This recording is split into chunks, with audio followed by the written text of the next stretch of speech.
Buenas noches, ahora vamos a continuar, ¿no? con la clase del día de ayer relacionada al monitoreo, reporte y verificación de iniciativas vinculadas a los bonos de carbono en el tema forestal. También para seguir redondeando lo del marco institucional en esta materia, tenemos que entender que, bueno, además de la ley que les mencionaba hace 2 días, también hay una estructura orgánica que trata de hacer cumplir esta norma, ¿no? Está la Comisión de Alto Nivel de Cambio Climático, donde participan todos los ministerios. Esta comisión de alto nivel propone y recomienda en el marco de la Estrategia Nacional de Cambio Climático que ya tenemos al 2050, acciones para neutralizar emisiones de gases de efecto invernadero y adaptarnos al cambio climático al 2050. Y también hay una Comisión Nacional sobre Cambio Climático donde hay actores de sociedad civil, academia y el sector privado, eh, donde coordinan con MINAM para también diseñar, actualizar y hacer seguimiento de las políticas públicas en materia de cambio climático, ¿no? Entonces, digamos que esa comisión tiene una función de gobernanza en una escala nacional y además tenemos una plataforma de pueblos indígenas para enfrentar el cambio climático y esta plataforma eh, plantea propuestas de medidas de adaptación y mitigación al cambio climático. Ellos ya tienen también una propuesta de un red indígena amazónico. Y en la parte de adaptación tienen también todo este planteamiento de rescatar pues los saberes indígenas, las prácticas ancestrales para ver cuáles de estas todavía nos siguen siendo útiles para la resiliencia, ¿no? Entonces, bueno, regresando al concepto de red, que es uno de los que más se han abordado en intervenciones bilaterales, donde hay más interés de la cooperación internacional en apoyar, porque, bueno, como les decía, nosotros somos un país tan megadiverso, con una cantidad todavía importante de bosques en pie, con muchas amenazas. Hay mucha cooperación interesada también en invertir y hacer también donaciones para que estos bosques en pie sigan brindando este servicio ecosistémico de captura y de carbono y regulación del clima y los otros co-beneficios que tienen que ver con mantener la biodiversidad, etcétera, ¿no? Entonces, bueno, red, como les decía, la R significa reducción, E de emisiones, la primera D es proveniente de la deforestación y la segunda es de la degradación y el signo de más significa E incremento de stocks de carbono. Entonces son el conjunto de acciones que pueden ser acciones como a través de proyectos o políticas o intervenciones planteadas a escala nacional y también subnacional, también por las regiones, por parte de actores tanto públicos como privados para reducir las emisiones de gases de efecto invernadero procedentes de la deforestación y degradación de bosques, ¿no?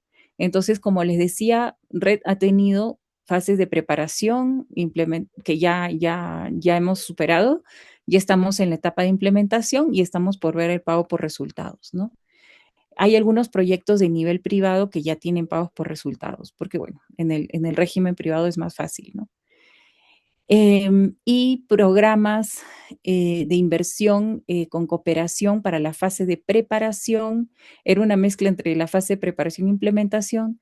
Tenemos el primer piloto que se llevó a cabo, que se sigue llevando a cabo a través del Plan de Inversión Forestal con el Banco Interamericano de Desarrollo y tiene, bueno, intervenciones en tres regiones, ¿no? En Loreto, en Ucayali y en Madre de Dios. Y bueno, aparte de eso, los pilares de este mecanismo de red son establecer el nivel de referencia, que es como la línea de base donde nos encontramos con el tema de la deforestación, eh, donde nos encontramos al día de hoy, digamos, como línea de base con la estimación de carbono almacenado en los bosques que al día de hoy tenemos en pie y cuál es también la tasa de deforestación. Ese es el nivel de referencia como línea de base. También está el tema del sistema de salvaguardas, como les decía, que tienen que ver con todo el tema socioambiental alrededor de estos proyectos, ¿no? Y el manejo de fugas para que la deforestación que estamos evitando no se traslade a otro sitio y que en general el concepto de salvaguardas, y no lo vayan a olvidar por favor, tiene que ver con cómo maximizamos los beneficios y reducimos impactos no deseados, ¿no? O los aprendemos a manejar de alguna manera para mitigarlos. Luego está el sistema monitoreo, que tiene que ver mucho con el concepto de lo que es el nombre del curso hoy. El sistema de monitoreo, reporte y verificación, porque siempre tiene que ser verificable para que se puedan dar los pagos.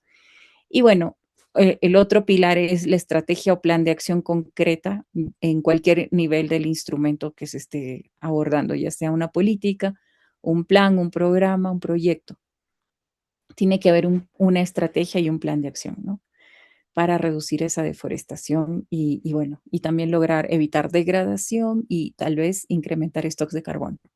Entonces, las 5 actividades reconocidas como red son estas que están en verde más clarito, que dicen que hay que reducir la deforestación, reducir la degradación, conservar los stocks de carbono que están en estos bosques, evidenciar también que hay manejo forestal sostenible. Estas son las actividades reconocidas por el mecanismo RED y también incrementar los stocks de carbono, ¿no? Eso puede ser vía enriquecimiento forestal, que significa que, por ejemplo, imagínense que tenemos un sistema productivo agroforestal de cacao con algunas especies de sombra y decidimos colocar algunas maderables más, ¿no? Entonces, se hacen los diseños a favor de eso y ya estás incrementando stocks. Esto, bueno, es todo el proceso histórico que ha seguido el mecanismo RED. Solamente les voy a comentar rápidamente que hubo primero proyectos, sobre todo a nivel entre privados, en escalas más locales, sobre todo en San Martín y Madre de Dios, que fueron los primeros ámbitos, y algunos en Selva Central, haciendo esfuerzos para ver cómo hacer líneas de base en estas regiones de la deforestación. Y fueron los primeros que trajeron el tema de red al nivel nacional, porque ustedes recordarán que el Ministerio de Ambiente se crea recién el año 2008. El 2011 ya, digamos, también ya está operativa eh, el grupo de trabajo de la Comisión de Cambio Climático a cargo de la Dirección de Cambio Climático, y ahí se abre una mesa de trabajo red dentro de esa comisión. Entonces, ellos empiezan a tener las demandas de las regiones que mencioné, de San Martín y Madre de Dios sobre todo. Posteriormente también entra Ucayali, Cusco, ¿no? Empiezan a explorar también con interés esta temática. Más interés de las ONGs locales que venían encaminando proyectos, pero todavía sin tener la ruta clara de cómo van a iniciar. Entonces, se está trabajando toda la fase de preparación, diseño, y en el camino han habido estos proyectos que necesitaban el nivel de referencia nacional, que son estas siglas que están aquí, donde estoy moviendo mi cursor. Entonces, estas iniciativas tempranas, que así se les llaman, estas iniciativas tempranas red, necesitaban este nivel de referencia, y ese nivel de referencia se ha logrado concretar recién en el 2014, 2015, a nivel de Amazonía para el país.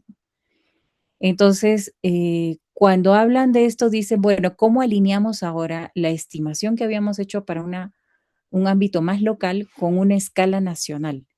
Porque siempre cuando hagamos algún esfuerzo por estimar stocks de carbono o ver algo a través de imágenes satelitales, ustedes se habrán dado cuenta que siempre la escala, cuando es más, o sea, digamos, cuando le hacemos más zoom, está más exacta, va a mostrar mayor precisión, ¿no? Que algo a nivel nacional. Entonces, había siempre esta discusión de cómo le damos también un periodo de gracia a los proyectos que han hecho las inversiones en hacer este esfuerzo de lograr un nivel de precisión a nivel de las regiones, pero también había sido muy costoso, ¿no? Y que se había hecho a través de cooperaciones con ONGs grandes internacionales que han podido colaborar con esos esfuerzos. Entonces, para que no se pierdan esos esfuerzos en nada con la línea de base nacional, se les ha permitido tener un periodo de gracia hasta que más o menos acaben digamos, los primeros acuerdos de compra y venta de bonos de carbono, ¿no? Entonces, bueno, se han presentado opciones para poder llevar aquello, lineamientos, también en el camino se han establecido los lineamientos de red, ¿no? Un poco en el 2020, se han logrado juntar como en una secretaría, también ha habido arreglos institucionales entre el Ministerio de Ambiente y el CERFOR, porque son dos instituciones competentes en el tema y son parte de, digamos, de esta secretaría técnica. Bueno, han tomado también decisiones con las representaciones de pueblos indígenas. El año 2020 recién se tienen los lineamientos para el registro nacional de las emisiones para el tema de mitigación, ¿no? Entonces, los lineamientos también de anidación han salido recién el 2020 para ver cómo ya luego sigue el proceso con el nivel de referencia nacional. Y bueno, recién el 2021 han tenido esas reuniones para afinar y ya tienen, bueno, las cosas más encaminadas. Básicamente, como ven, bueno, donde se establecen las primeras exigencias para que no se perjudiquen los actores y el mecanismo red no se desdibuje o se desvirtúe. Se trabaja en una de estas convenciones marco de naciones del panel intergubernamental en el marco de las Naciones Unidas, en las negociaciones, las salvaguardas, que cada país tenga su estrategia de bosques y cambio climático, que también se cumplan condiciones habilitantes, y esto también a veces tiene que ver con salvaguardas, que dentro de estas salvaguardas también hayan módulos de atención ciudadana cuando hay quejas o algo que no esté funcionando bien o que el gobierno no está logrando hacer seguimiento. También hay un módulo de información de salvaguardas, que los niveles de referencia de emisiones también cuenten con este proceso de anidación que les contaba, que ya se anidaron las iniciativas tempranas al nivel de referencia nacional, que haya un sistema de monitoreo de bosques y dentro de eso el mecanismo de reporte y verificación de red, ¿no? Solo para precisar, las condiciones habilitantes serían es, toda acción que necesite una acción previa que requiera una estrategia planteada para reducir la deforestación. Digamos, si decimos vamos a intervenir en procurar mejorar el monitoreo y vigilancia de los bosques de las comunidades indígenas en tal zona, una condición habilitante sería, oye, ¿y esas comunidades están tituladas? Son ya, digamos, personas jurídicas sujetas de derecho a las que podemos también, digamos, hacer la trazabilidad de que, o sea, hay una seguridad jurídica alrededor del tipo de persona, ¿no? Que es jurídica, natural, etcétera. Entonces, se tienen que crear condiciones habilitantes para poder encaminar las intervenciones y así las inversiones también sean seguras y la plata no se vaya al agua, pues, ¿no? Entonces, bueno, la Autoridad Nacional en materia de cambio climático conduce y monitorea la implementación del mecanismo red. Ahí se definió que sea el Ministerio de Ambiente, pero siempre con esta comisión donde participa también CERFOR. Se trabajó el enfoque de políticas e incentivos desde el nivel nacional. Aquí, bueno, estamos todavía en estos esfuerzos, ¿no? Porque les comentaba que el programa de bosque solo tiene un mecanismo por ahora que trabaja con pueblos indígenas, pero nos falta tener otras intervenciones que logren reducir la deforestación, conservar las reservas de carbono, gestionar sosteniblemente el bosque, aumentar las reservas y dentro de eso están todos los esfuerzos normativos, como por ejemplo la ley forestal, eh, la estrategia nacional del sector forestal, que en realidad terminó siendo un plan nacional forestal y de flora y fauna silvestre, pero este plan hasta ahora no está aprobado, entonces solamente tenemos el Plan Nacional de Desarrollo Estratégico con acciones concretas en el sector forestal, pero donde sí se habla de también lograr estos objetivos porque son parte de los compromisos internacionales que les comentaba en la clase hace 2 días, ¿no? Luego también enmarcar el tema de la medición, ¿no? Con herramientas del monitoreo de la cobertura de bosques y también el sistema de monitoreo de información de salvaguardas, tener el nivel de referencia de emisiones, que es la base, o sea, como les decía, ¿no? Son como unas líneas de base de la actividad de mitigación. Es decir, ¿qué había antes sin el proyecto, sin la intervención que se está planteando? ¿De dónde partimos? La línea de base, pues, ¿no?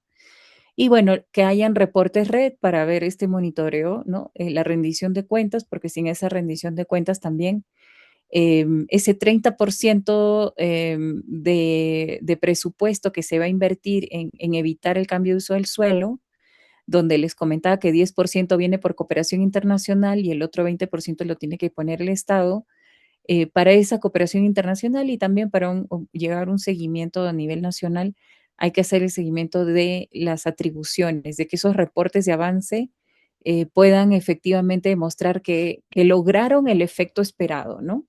Y que son atribuibles a estas acciones que se habían planteado. Entonces, bueno, eso tiene que ver con el reporte de red y las salvaguardas que tienen que ver con diseñar y gestionar la provisión de información periódica, un mecanismo de queja y atención al ciudadano también descentralizado, donde ahí los gobiernos regionales y las gerencias de recursos naturales y quizás también algunos niveles de municipios distritales, podría, de hecho ya existe en una, mm, en una municipalidad distrital, si no me equivoco, es de Atalaya, existe un esfuerzo para tener algún mecanismo también de seguimiento de estas salvaguardas, ¿no? ¿Por qué? Porque habían muchos casos de estafa, ¿no? De situaciones complejas que se presentaban al inicio en esta fase temprana de red, donde les llamaban cowboys de carbono, ¿no? Entonces estos cowboys o piratas del carbono trataban de agarrar a los indígenas un poco de inocentes y decirles, oigan, ya les ofrecemos este proyecto porque como ustedes tienen el bosque en pie, nosotros les vamos a pagar tanto por toneladas y ustedes nos dan los papeles de los títulos de su comunidad. Y la gente inocentemente entregaba los títulos o hacían cosas pues que al final no les pagaban, o sea, había mucha estafa, ¿no? Entonces ellos han tenido la necesidad que mientras todo este marco institucional nacional se venía desarrollando justo en la pandemia, ¿no? Recién, pero estos mecanismos más locales que han tenido que surgir desde el 2018 responden a la necesidad de controlar las estafas, ¿no? Y eso es porque de oficio tienen quejas locales en las autoridades, ¿no? De que está pasando algo grave, ¿no?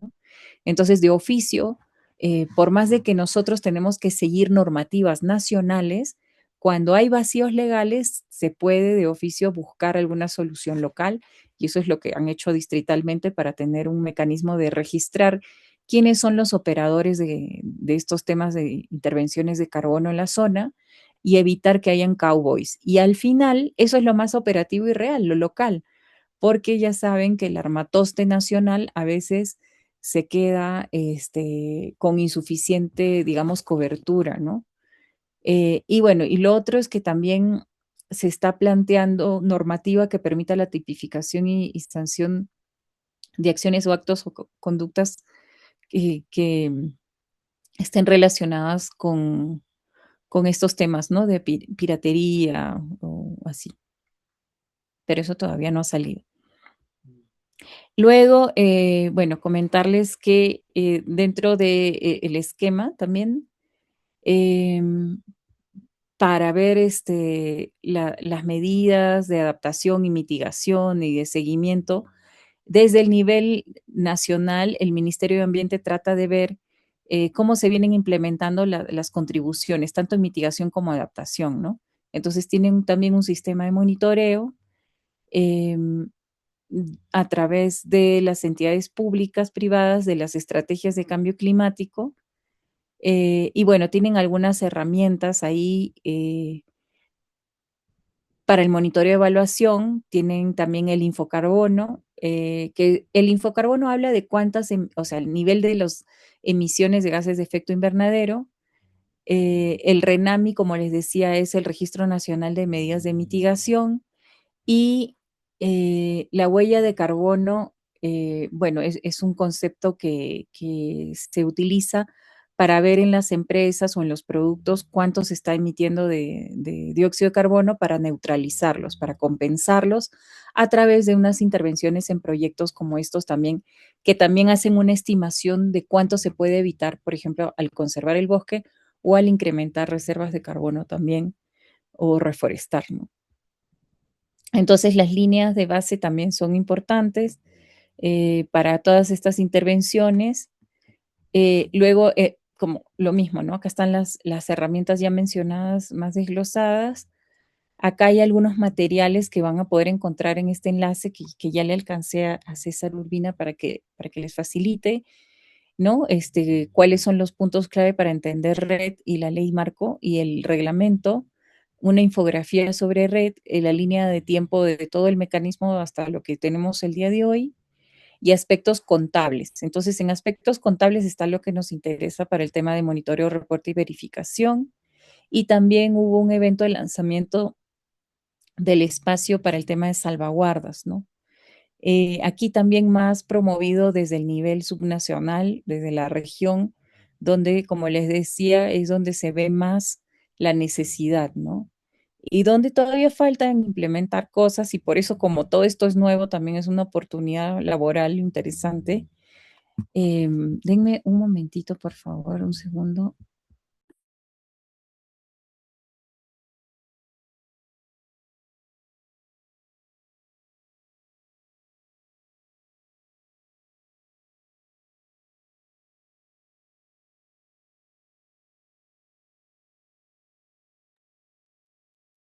Ya, perdón. Entonces les decía, sí, que bueno, hay todo un flujo, ¿no? De información también de las medidas, eh, indicadores y medios de verificación que están tratando de articularse, pero donde también tienen que haber las partes, ¿no? Locales que puedan facilitar el funcionamiento de estos sistemas de información que tienen que estar articulados a los CIAR, a los sistemas de información ambiental regionales y locales, ¿no? Em, entonces, todo esto todavía falta aterrizar eh, y acá están las disposiciones de los reglamentos que también como faltan implementar, como les decía, y articular. Hay algunos ámbitos donde ya estos esfuerzos, como les decía, San Martín podría ser un referente, ¿no?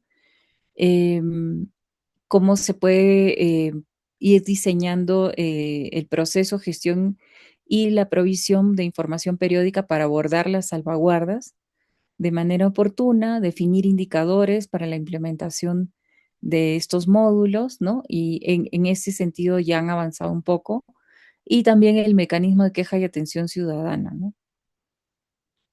Entonces, hay documentos metodológicos que tiene que ir desarrollando el sector, que también tienen que ir articulando, como les decía, con lo local. Y acá, bueno, ya planteaban cuándo ya están operativos los aplicativos y plataformas, pero yo la verdad es que hasta el día de hoy todavía no las he visto operativas.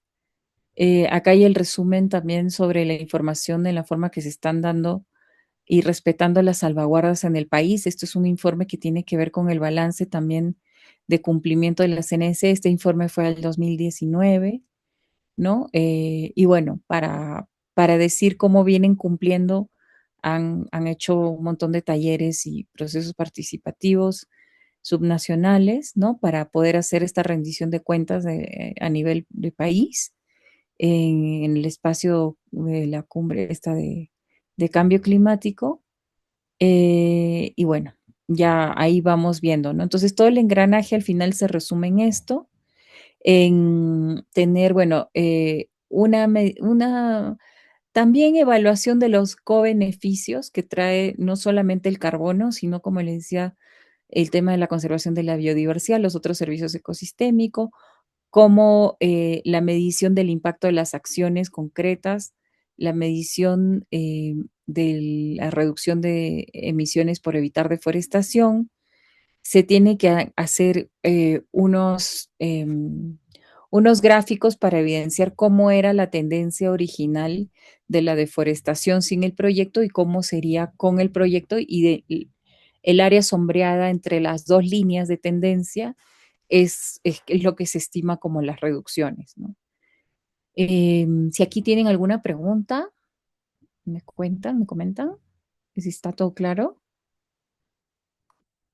¿Siguen ahí? Bueno, bueno, acá están los hitos del avance que hay en el tema de red. Espero que los pueda estar escuchando bien, porque no, César me avisa si hay consultas en el chat, porque no puedo ver el chat yo. Acá hay hitos en el proceso de red, como les decía, con el reglamento, el resumen de salvaguardas, la aprobación y conformación de funciones para la plataforma de pueblos indígenas, el reporte de actuación de la CNDC, ¿no? Al 2030, la suscripción de la adenda de la DCI, que fue justamente uno em, de los acuerdos para recibir fondos de Inglaterra, USAID y antes de Noruega y de Alemania. Entonces, esta era otra fase de ese acuerdo, ¿no? Declaración conjunta de intención con la cooperación internacional. Como les decía, en primer momento fue con Alemania y Noruega y este segundo momento de adenda ha sido con Inglaterra y USAID. USAID ya no está, ¿no? Entonces, hay varias cosas que se van desdibujando también porque la cooperación se retira. Entonces hay que ir viendo ahí con qué otra cooperación o cómo darle seguimiento y continuidad a estas intervenciones. También desde el presupuesto, ¿no? Ordinario, ¿no? Que se tiene y eso se puede hacer con la planificación, ya con la claridad y el entendimiento de los pasos que hay que dar hacia dónde, ¿no? Entonces, bueno, hay algunos proyectos también con el Programa de Naciones Unidas que ya acabaron, los lineamientos también para identificar y clasificar acciones de red que salieron con esta resolución ministerial que la pueden buscar y también están los materiales que les voy a facilitar en el link, ¿no? Declaratorias de interés nacional por la emergencia climática, instalación del equipo técnico para reducir emisiones, deforestación, degradación. Y bueno, en general, todas las normativas y medidas en la CNDC vinculadas al servicio de áreas protegidas y áreas complementarias, como son las áreas de conservación regional, publicaciones sobre las propuestas de disposiciones de funcionamiento del Registro Nacional de Mitigación. Todo esto ya es el marco, ¿no?, de referencia para poder implementar estas medidas. Eh, y también algunos nuevos acuerdos que hay para continuar con el financiamiento de fondos noruegos, el Ministerio de Ambiente y el Profonampe, que es una entidad que canaliza financiamiento del Fondo Verde del Clima, que acá, como podemos ver, ya tiene 10 millones de dólares para la fase 2 de la Declaración Conjunta de Intención. Entonces, el Profonampe funciona como un fondo de fideicomiso, tiene una figura para poder canalizar esos fondos y luego dirigirlos a estas intervenciones, ¿no? Entonces, bueno, y al 2023 ya se lanzó la herramienta de visualización de la deforestación, se le encarga al Profonampe administrar el financiamiento de red, ¿no? Como decíamos, suscribir la declaración de Pucallpa sobre los bosques, culminar el proyecto de RPP, que era toda la parte de preparación, ya está cerrada, aprobar las medidas de conservación y gestión de turberas amazónicas, también que ese es, digamos, uno de los sumideros, ¿no? Donde, bueno, no es el bosque en la zona terrestre, sino las turberas, ¿no? O sea, las zonas que son inundables como los aguajales, ¿no? Y en noviembre también lineamientos para el funcionamiento del módulo de atención ciudadana de red mediante esta resolución ministerial que salió el 2023, ¿no? Entonces, bueno, ahí vemos todos estos avances. También les quería comentar que tuve la oportunidad de hacer seguimiento a algunas de las intervenciones del programa de bosques y de un par de proyectos de red en la zona de Picota, en San Martín, y otro en Mariscal Cáceres. Uno es con el Parque Nacional Cordillera Azul y el otro es con una organización francesa que se llama Pur Project, y que tenía una idea de trabajar una certificación integral, porque iniciaron trabajando con productores de cacao, estos de Pur Project, y luego entraron a la lógica de buscar no solo la neutralización, sino de eh, procurar entrar con el proyecto Red, y Cordillera Azul sí siempre lo tuvo como un proyecto Red, donde los beneficios en el entorno del Parque Cordillera Azul a la comunidad que pude, digamos, conocer y con las que pude entrevistarme, comentaban que, bueno, ellos no tienen títulos, son posesionarios. En el caso del otro ámbito de Mariscal Cáceres sí tienen títulos y también algunas posesiones, ¿no? De los predios de cacao. Están en una zona de amortiguamiento en ambos casos, de uno del Parque Nacional Cordillera Azul y el otro del Parque Río Viseo, perdón. Y bueno, ellos pueden referir que sí ven los servicios ecosistémicos, medios de vida y gobernanza bien implementados. Además, dentro del proyecto de Mariscal Cáceres dicen que han encaminado concesiones de conservación como parte de su estrategia de red, y esto forma parte de lo que hoy también se reconoce, gracias a este esfuerzo, como un esfuerzo más grande integrado entre estos productores de cacao con el área protegida, a lo que al final se animaron a reconocer desde la UNESCO como un esfuerzo de una nueva reserva de biosfera, ¿no? Entonces, en el caso de los de Cordillera Azul, ellos no reciben beneficios monetarios directos, sino indirectos a través de la ONG que canaliza los recursos de los fondos. Y en el caso de Mariscal Cáceres, sí reciben unos apoyos más directos, a través de los plantones, un monto económico que se les da, etcétera. Y también estas últimas tres columnas donde dice Junín Satipo, se trata de las intervenciones del Programa Nacional de Conservación de Bosques, ¿no? Acá dice PNCB, que como les decía antes, también se consideran como, como parte de acciones red. Entonces, acá, bueno, sí tienen también beneficios monetarios directos, también perciben los beneficios no monetarios como los servicios ecosistémicos que les brinda la intervención. Sí están en territorios titulados porque ese es un prerequisito para recibir el beneficio. Y bueno, acá está mencionado como el alcance de el hectareaje de cada intervención, ¿no? De los logros que tienen y también cuántas personas más o menos están involucradas en estas actividades. Entonces, sigue habiendo amenazas en esos ámbitos, pero la gente está comprometida, perciben también que van a poder tener mayor resiliencia, que eso es parte de los co-beneficios, que ya no es parte de la agenda de mitigación, pero sí de adaptación. Entonces, todo eso es bueno. También en el caso de donde antes había coca y ahora hay cacao, también estaban bastante contentos de también tener algo que bueno, que se les hace un reconocimiento y que están también siendo ejemplo para otros ámbitos, ¿no? Eh, Acá hay también en las imágenes, si es que ya pudieron ver, el link que les facilité, cómo también se puede apreciar, ¿no? En un escenario bajo, en lo ideal, bien manejado bajo un esquema de estos, ¿no? De lo que se busca, ¿no? Que es aprovechar sosteniblemente el bosque, aprovechar los saberes ancestrales, que las familias también tengan más salud con estas intervenciones. El programa de bosques, cuando hace sus incentivos, procura de que ellos puedan reinvertir en monitoreo y vigilancia de sus bosques que van, ellos solamente definen una parte de toda su comunidad donde van a conservar los bosques, entonces ahí se destina una parte de los recursos que les han dado como incentivo en el monitoreo y vigilancia, otra parte en temas de negocios, ¿no? De las actividades que pueden ser piscicultura o productos no maderables, lo que ayude a mantener el bosque en pie, pero que les ayude también a tener una economía, y los ayudan con sus planes de inversión para encaminar esto y asesoramiento técnico.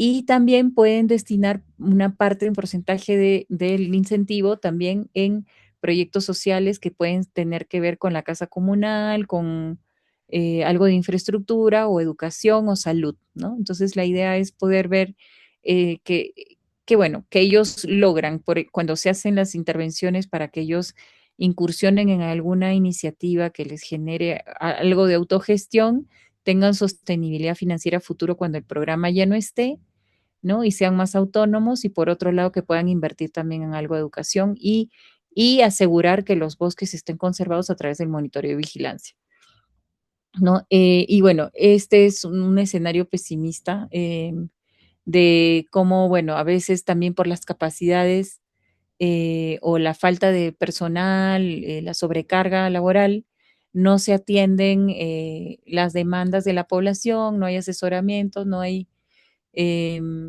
bueno, no se logra llegar justamente a lo ideal para que la gente pueda acceder y no se ve como beneficio y terminan entrando en eh, actividades, digamos, no tan sostenibles, o como el mismo Estado también promueve la concesión de algunas actividades que provocan la degradación y también la pérdida de estos servicios ecosistémicos, ¿no? Y la degradación del bosque. Entonces, tenemos todas estas situaciones a nivel de país y bueno, lo que se procura es que hacer entender también a través de esto que los bosques tropicales son fundamentales, ¿no? Para poder atender el tema de la agenda climática global, pero también hay una utilidad y un fin también de desarrollo que es más amigable con lo que originalmente teníamos en bosque y que se pueden aprovechar las ventajas comparativas que tenemos como país, ¿no? Entonces, los bosques proporcionan 28% del ingreso total de los hogares en alimentos, leña, combustible, fibra, ¿no? Bueno, la idea es que se minimicen los riesgos para la población y se puedan generar beneficios, ¿no? Favorables, ¿no? Para los medios de vida, para sus actividades productivas. Los estudios y resultados de intervenciones de red en el bienestar hallaron que los efectos todavía son pequeños, pero como sí se beneficia indirectamente en medios de vida, hay más probabilidades de ser beneficios positivos y bueno, la gente sí los está valorando, ¿no? Pero también hay retos con el tema de educación, ¿no? A veces también es difícil encaminar algunas intervenciones para involucrar más también en la autogestión a ellos directamente para cuantificar mejor el uso de bosques, los beneficios y todo, y también ver cómo ellos pueden evidenciar que las intervenciones están efectivamente reduciendo emisiones. Entonces ahí se necesita a veces cuando son intervenciones más locales, bueno, contratar expertos y eso encarece todo, ¿no? Entonces es importante también en algún momento llegar también al tema de educación como parte de las intervenciones de red y eso también felizmente ya está empezando a pasar a nivel nacional, ya está empezando a ser obligatorio. Y bueno, para comentarles, bueno, hay proyectos vinculados a red em, en Latinoamérica, como podemos esta parte de Sudamérica, en diferentes escalas, ¿no? Algunas son de restauración, otras son como el plan de inversión forestal, otras son MDLs con reforestación a forestación, otras son más locales, ¿no? Y abarcan, según el tamaño del circulito, bueno, una escala diferenciada. eh, pero bueno, vemos que si tenemos también más de estas, hay más posibilidades de que haya más posibilidades de realmente conservar el bosque, ¿no? Procurando que no hayan incentivos perversos, ¿no? Y por otro lado, el desafío de la coordinación entre los niveles de gestión, nivel local, regional y nacional, y en los espacios de trabajo y de gobernanza, nos toca también manejar muchas veces situaciones de conflicto por diferentes intereses y ahí nos toca también aprender un poco a lidiar con eso y lograr negociaciones más justas, ¿no? Entre diferentes actores que pueden tener asimetrías para su participación, mejorar las condiciones para que todos puedan participar y también beneficiarse de los mecanismos y así lograr también que el mecanismo no sea un despropósito o que genere algún perjuicio a algún tipo de actor, ¿no? Entonces, bueno, eh, como les decía, acá dicen lo mismo, ¿no? Antes los proyectos red se veían a nivel de iniciativas tempranas como proyectos así entre privados, pero ahora ya hay programas y fondos con la cooperación internacional. Ay, aquí también vemos que hay amenazas graves donde estamos promoviendo también quebrar algunas normativas en cuanto a áreas protegidas que ponen en riesgo las intervenciones de red en algunas áreas protegidas donde ya hay proyectos, ¿no? Como les decía, en un primer momento los proyectos de red con las ONGs grandes trataron de poner proyectos en Madre de Dios, ¿no? En la Reserva Nacional de Tambopata y el Parque Nacional Baguaja-Sonene. También hubo una intención de apoyar esta zona de los bosques de Alto Mayo, ¿no? Con cooperación de la ONG de Conservación Internacional. Al sur del país han habido varios con WWF, ONGs locales como Conservación Amazónica. Pero en general, todas estas intervenciones, si se quiebra la ley de áreas protegidas y permiten la extracción de hidrocarburos, o sea, ya no habría pues cómo dar sustento a las intervenciones de red, ¿no? Entonces hay que buscar la coherencia también en la normativa y ver cómo realmente estamos siendo coherentes en ello y demostrar que nuestras acciones van a ser efectivas y que los compromisos tienen suficiencia, ¿no? Esto para ya un nivel internacional. Acá hay un link donde nos mapean cómo, bueno, en las últimas negociaciones, los compromisos que se lograron tener hasta el 2021 con la CNDC, que ampliaron un poquito su ambición, siguen siendo insuficiente el compromiso climático para reducir estas emisiones que están afectando gravemente el cambio climático, ¿no? Y tenemos unos escenarios de cambio de temperatura sumamente graves, ¿no? Para el 2050 esa información ya la tiene Cenami, ¿no? Y esos escenarios ya los estamos empezando a vivir, entonces estamos viendo que estas intervenciones realmente están muy dejadas de lado y si no se trabajan con seriedad, si no se procura reducir la corrupción en ellas, en realidad los únicos perjudicados vamos a ser nosotros mismos porque perdemos esa cobertura y entramos en olas de sequía en la Amazonía, que es sumamente grave porque, como les decía, el servicio ecosistémico que presta la Amazonía no solamente es el almacenamiento de carbono y regulación del clima, sino que también regula todas las masas de agua, ¿no? Todo el ciclo hidrológico y eso es lo que también nos va a afectar como sequías severas y también lluvias así como las estamos empezando a ver, que se ponen más complejas con todo el fenómeno del niño y la niña, ¿no? Entonces, tenemos muchas situaciones que atender dentro con también la tenencia de la tierra, mirar de manera articulada el tema del bienestar, para que haya equidad, ¿no? En quienes reciben también los beneficios, quienes que están también defendiendo el bosque, digamos, vienen siendo también tan, digamos, atacados, ¿no? Entre el 2012 y 2023, al menos 2.106 personas defensoras de la tierra y el ambiente fueron asesinadas. Y en nuestro país el caso Sagüeto es uno de los más conocidos, ¿no?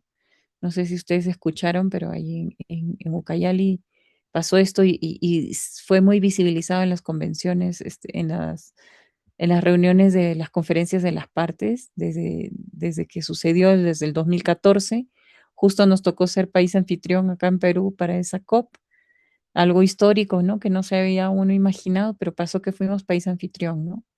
Y justo ahí pasó esto del caso Sahueto, donde mataron a 4 indígenas que habían estado solicitando su seguridad territorial, que haya un reconocimiento de sus territorios, de su territorio indígena, para evitar también los problemas con los taladores ilegales que constantemente los amenazaban y terminaron muriendo, ¿no? Y por eso es que acá la imagen está representando aquello.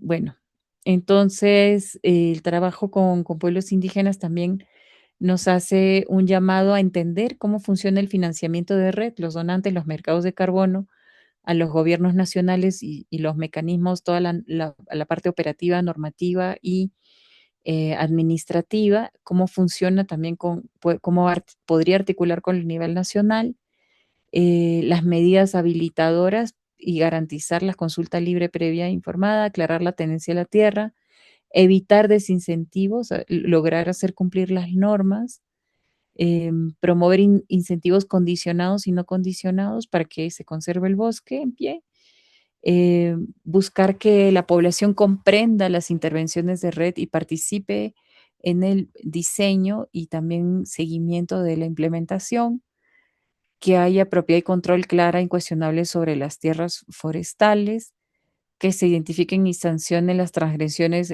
a las normas de uso del suelo.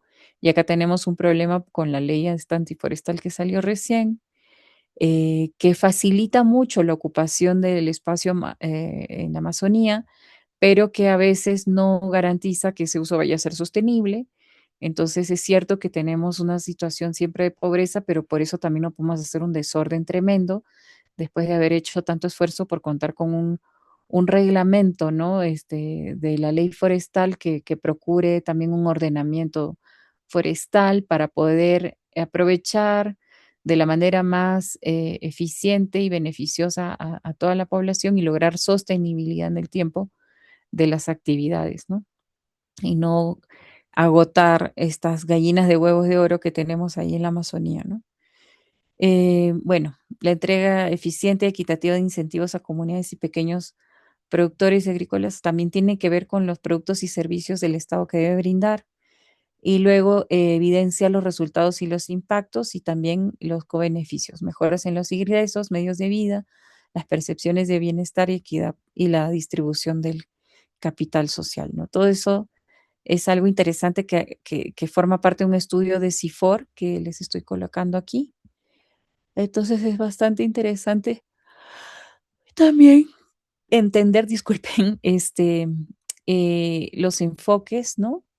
De la teoría de cambio para hacer cambios en las políticas, em, de las intervenciones que se pueden hacer a través de los mecanismos de red, ¿no? Cómo lograr la implementación en el nivel subnacional, cómo hacer el seguimiento, las cadenas de distribución de beneficios, también cómo considerar las unidades de implementación en el diseño para el monitoreo.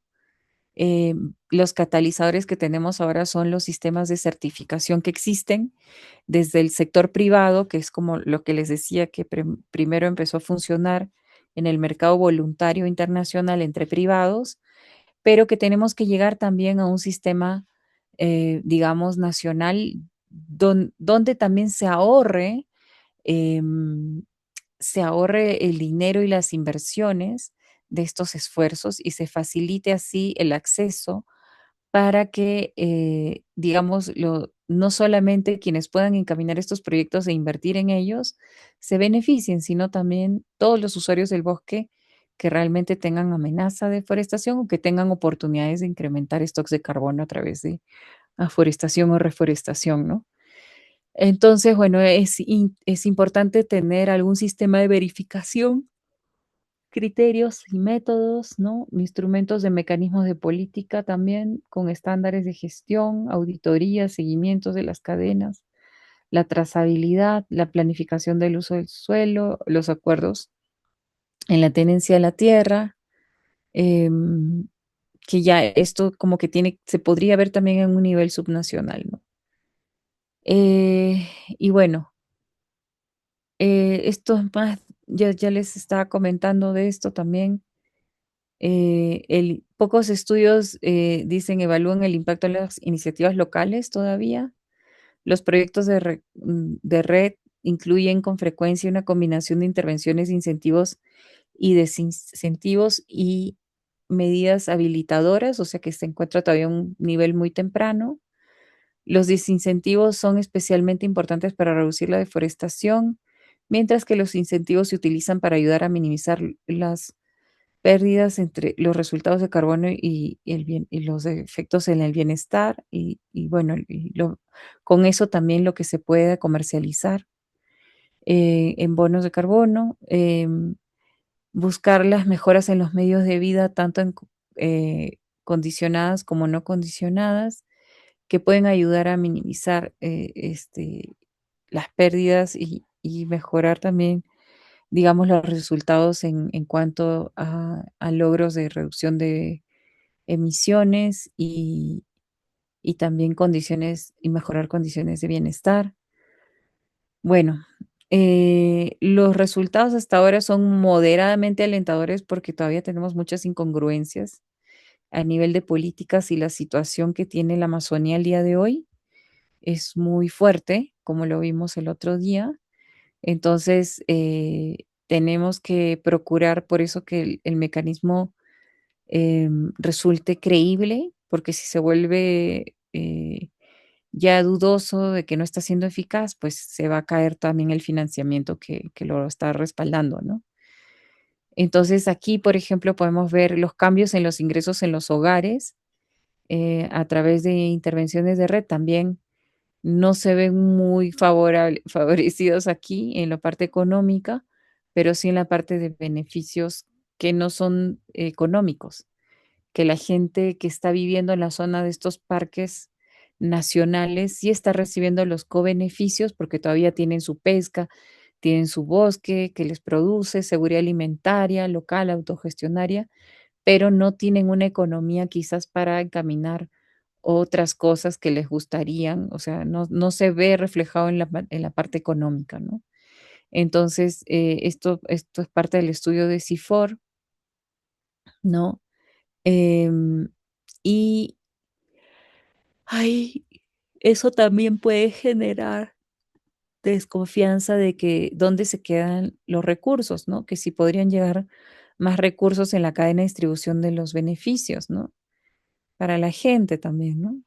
Mm, y bueno, también se ha identificado que todavía hay algunos obstáculos también en el monitoreo de avances de proyectos, que los recursos financieros terminan siendo insuficientes para las inversiones que requieren las estrategias de red, incluso en la escala de proyectos, que hay dificultad para obtener datos, mediciones en el terreno, encuestas de hogares, 40%, recursos tecnológicos insuficientes, ¿no? Servicios informáticos, software, dispositivos móviles, dificultades para obtener datos de SIG y mapas, también con un nivel también de importancia más o menos, ¿no? Complicado. Falta de recursos humanos calificados también, dificultad para motivar a los propietarios y las comunidades y falta de coordinación. Y esto para motivar a los propietarios es por la falta de credibilidad y la necesidad de una economía bueno, es del día a día, ¿no? De la inmediatez. Y bueno, falta de coordinación entre los actores y también autoridades, ¿no?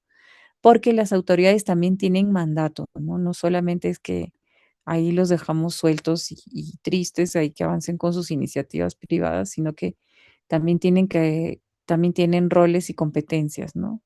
Que estábamos mirando en las últimas láminas del otro día.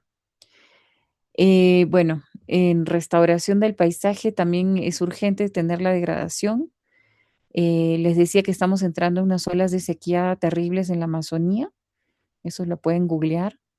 Eso está más tal vez en la agenda de adaptación, pero van a ver que los causantes de la degradación justamente tienen que ver también con cultivos que son commodities y ahí nos toca hablar más de un tipo de producción más respetuosa con el ecosistema amazónico para evitar degradar el suelo, es una capa tan corta y de un suelo joven porque apenas es la hojarasca que está en proceso de degradarse Entonces, la restauración también es importante porque si los ecosistemas están muy degradados, no van a poder prestar su servicio ecosistémico de manera óptima y van a ser más susceptibles también a los embates de los eventos climáticos que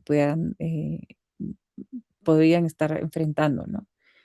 Entonces, esto es a lo que yo les comentaba, ¿no? Que no se puede dejar de lado el enfoque de adaptación, porque aunque tu proyecto busque la reducción de emisiones y tú vayas a vender los bonos de carbono, en la práctica, si tu plantación, si el sistema productivo, si el bosque está mal manejado, si no está pensado en ser resiliente, lo pierdes. Lo pierdes porque los efectos de cambio climático y las sequías y eso no eligen, porque tú ya hiciste ahí que esto es mitigación, no van a dejar de afectarte los fenómenos naturales y climatológicos. Entonces uno tiene que tener esa inteligencia al momento de planificar las intervenciones para que también sean resilientes a desastres, ¿no? Y a otros eventos y fenómenos. Y bueno, este Estimada informe de... Elena, hacemos un descanso. Ah, ya son las 8, disculpen. Sí, Ya, sí, está bien. Bueno, hacemos un descanso, pero antes quisiera que aprovechemos el descanso contigo, César, para hacer los grupos de trabajo o hacemos ¿cómo hacemos? Porque la idea es que puedan procurar también tener algún trabajo encargado en este tiempo que queda, hasta las 9. Yo quisiera que pudieran ejecutar este trabajo y tener o tal vez es más fácil porque vamos a perder mucho tiempo organizando grupos que lo hagan individualmente. sí, mejor individual, no hay problema. Y luego me envían a ver al WhatsApp. Ajá. Así Sí, no tenemos el problema de que alguno se desconectó y que quizás ya no pudieron hacer el trabajo, ¿no? sí, y Entonces, bueno, sí hay ujú, algunos que me han pedido la disculpa porque no se pueden conectar. ya. Sí, Eh, voy a hacemos, tratar de hacemos quitar, que, ujú. perdón, No, lo que yo quería es como no tenemos una hora, o sí tenemos una hora, ¿no? Sí, hasta las sí, 9. Ya, entonces sí, dejo estas preguntas para que rápidamente las puedan atender pero voy a poner 45 minutos, 40. Y voy a quitar un par de preguntas para que no sea tan complicado, ok. porque creo que si hubiéramos necesitado más tiempo para después también socializar. Yo quisiera que escojan algún ámbito donde se pueda hacer una intervención similar a esta, que pueda ser de evitar la deforestación o de incrementar stocks de carbono y contemplen también qué tipo de ecosistemas y bosques están presentes, qué riesgos climáticos han encontrado ahí, si tienen alguna idea, esta es opcional, porque no siempre es tan fácil de encontrar, pero tal vez sí lo tienen como en la mente y si lo pueden evidenciar, qué situaciones de injusticia climática pueden haber en este ámbito, algunas características socioeconómicas y culturales de la población del ámbito donde ustedes plantearían una medida de esta o ya tienen una idea de un ejemplo donde se viene dando. Y si observan que los derechos de la población seleccionada de interés están siendo vulnerados, están siendo vulnerados de alguna manera, ¿no?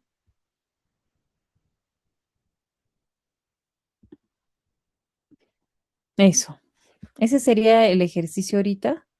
Ya quité 3 preguntas para que no sea tan largo y lo socializamos entonces tienen este tiempo para hacerlo y volveríamos a las 8:40, 8:40 para que me compartan los resultados, ¿vale? Si tienen alguna pregunta, también estoy atenta.